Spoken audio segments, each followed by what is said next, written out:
Pernah kebayang nggak kalau ternyata secangkir teh bisa jadi kunci buat ngendaliin gula darah? Nah, hari ini kita bakal bongkar tuntas sebuah investigasi ilmiah yang keren banget menelusuri gimana sebuah ramuan tradisional ternyata punya potensi luar biasa. Kita semua pasti pernah deh ngalamin ini.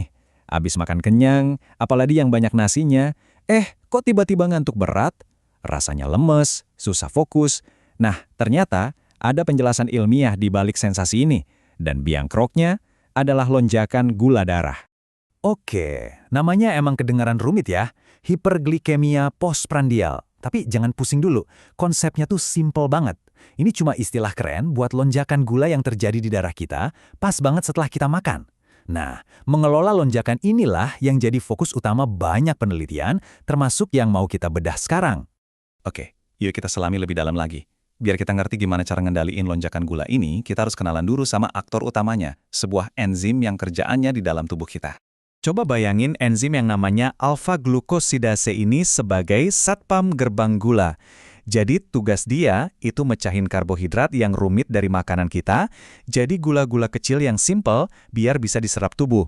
Nah, makin efisien si satpam ini kerja, makin cepat juga gula itu banjir ke aliran darah kita. Nah, disinilah letak kuncinya. Kalau kita bisa bikin kerja si satpam gerbang gula ini sedikit lebih lambat, kita bisa mencegah gula darah naik drastis. Dan inilah target utama para ilmuwan dalam penelitian ini. Dan disinilah ceritanya jadi makin seru. Tempat di mana tradisi kuno ketemu sama sains modern.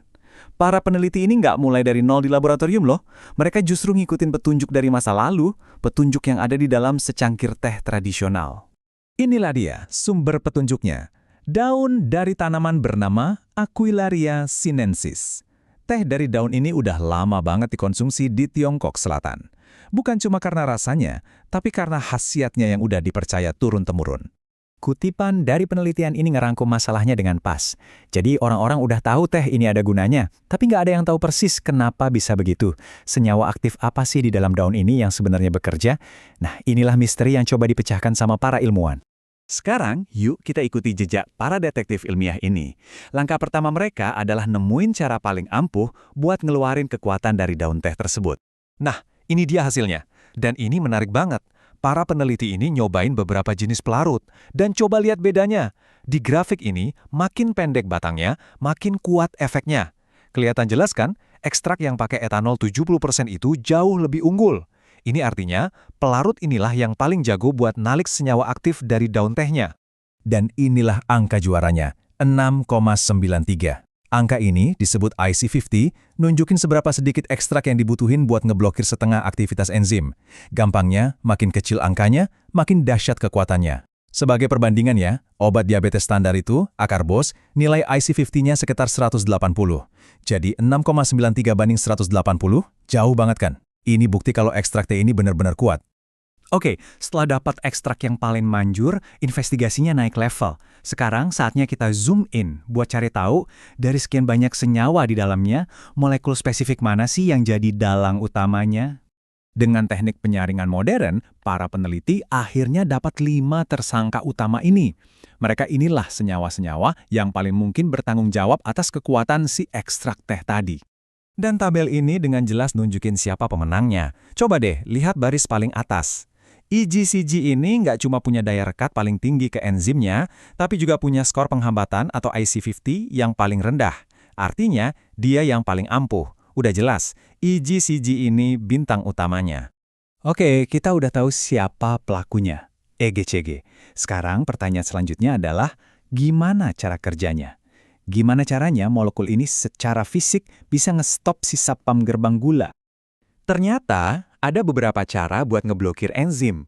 Ada yang ngerjanya kompetitif, ibaratnya dia rebutan kursi sama gula buat nempati situs aktif enzim. Tapi EGCG ini lebih canggih. Dia pakainya inhibisi campuran. Artinya dia bisa gangguin enzim dari 2 cara berbeda, yang ngebuat dia jadi penghambat yang luar biasa efektif. Visual ini ngejelasin semuanya dengan sempurna. Bayangin deh, enzim itu kayak gembok, dan situs aktifnya itu lubang kuncinya. Nah, EGCG yang warna-warni ini, dia tuh kayak kunci yang salah, yang masuk terus nyangkut di dalam. Akibatnya, kunci yang benar yaitu karbohidrat jadi nggak bisa masuk. Proses pemecahan gula pun jadi terhenti. Simpel kan? Oke, setelah kita ngelewatin semua data dan model molekuler ini, apa sih kesimpulan besarnya? Apa artinya semua ini buat kita? Intinya adalah, sains kini udah ngebuktiin apa yang udah lama dipercayai oleh tradisi. Teh ini beneran bekerja, ya? Setidaknya di laboratorium. Penelitian ini jadi landasan ilmiah yang kokoh banget dan membuka jalan buat penelitian lebih lanjut untuk melihat apakah efek yang sama bisa ditemuin pada manusia. Dan ini ninggalin kita dengan satu pemikiran yang menarik banget. Seiring sains terus ngebuktiin kekuatan senyawa alami, mungkin aja solusi buat tantangan kesehatan modern kita sebenarnya tersembunyi dalam kearifan kuno, yang cuma nunggu buat kita temukan kembali.